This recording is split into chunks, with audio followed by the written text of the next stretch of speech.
వల్లే ఈ రాష్ట్రపు సంక్షేమం సత్యం నిత్యం సఫలం. జనగణ మంగళ నాయకుడా, ఘనమగు చరితల నాయకుడా, పలుతరములు మము పరిపాలించర స్వామికుడా.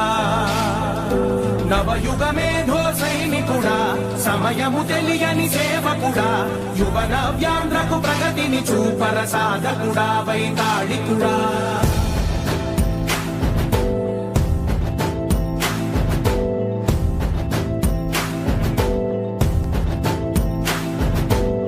ప్రతి ఇల్లు నిన్నే నిన్నే పిలిచింది,